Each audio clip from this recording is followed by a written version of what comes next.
राम जी के देने में और शिव जी के देने में अंतर क्या है? आचार्य जी, भोले बाबा ने रावण को लंका तो दे दी, लेकिन जब हनुमान जी ने लंका जलाई तो किसी ने दौड़कर भोले बाबा से कहा, देखो आपके चेले का नगर जल रहा है, आपने दिया था, कुछ करो।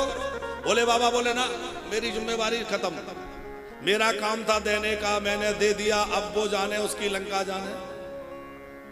क्या भगवान शंकर बचाने आए? नहीं आए।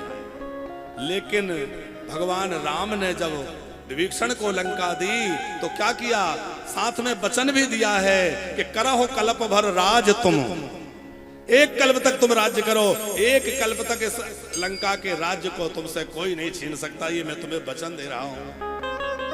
और इस वचन को राम जी ने निभाया भी है। कहां निभाया है?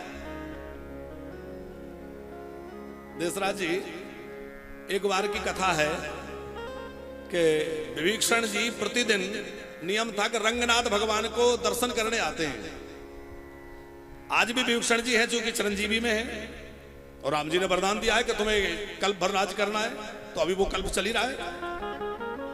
तो विभीषण जी महाराज रंगनाथ भगवान का दर्शन करने जाते हैं, और एक बार ऐसा हुआ कि वो दर्शन करने रथ से जा रहे थे, उनके रथ के सामने कोई व्यक्ति आ गया और अचानक पहिए के सामने आकर के वो दब गया और उसके प्राणांत हो गया। इनको बंदी बना लिया गया। वहां जो राजा था उसके पास ले जाया गया, राजा ने न्याय किया, इन्होंने अपने रथ के द्वारा एक व्यक्ति की हत्या करी है, इनको मृत्यु दंड दे दिया जाए।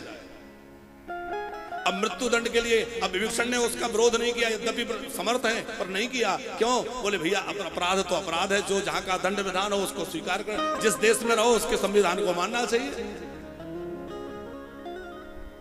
तो जब मृत्यु दंड दिया जाने लगा तो इनसे पूछा कि तुम्हारी कोई अंतिम इच्छा हो? इन्होंने कहा एक इच्छा है। क्या? बोले आखिरी इच्छा यह है कि एक बार राम जी का दर्शन हो जाए। ठीक है, कहां है राम जी? उस समय राम जी अयोध्या में राजा बने बैठे थे, तो बोले राम जी तो अयोध्या में है। वहां संदेश भेजा गया, राम जी तुरंत दौड़कर चले आए।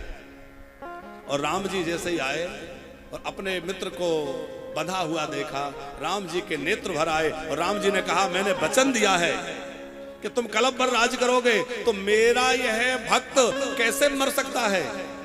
राम जी ने कहा कि यदि दंड देना ही हो तो मैं दंड स्वीकार करने के लिए प्रस्तुत हूं, पर मेरे मित्र को यहां से मुक्त कर दिया जाए। मैं भी तो मित्र हूं, तो मित्र को दंड दे दिया जाए।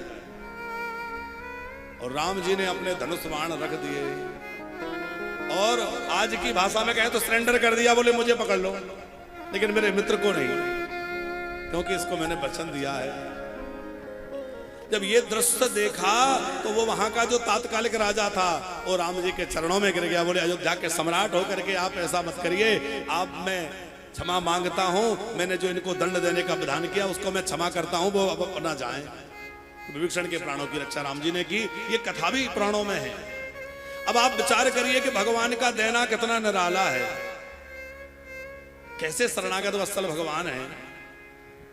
अच्छा, भगवान के अंदर इतनी करुणा है कि उस करुणा के कारण उन्होंने राक्षस राज को भी, एक शत्रु के मित्र को भी शरण में लेकर के लंकाधिपति बना दिया।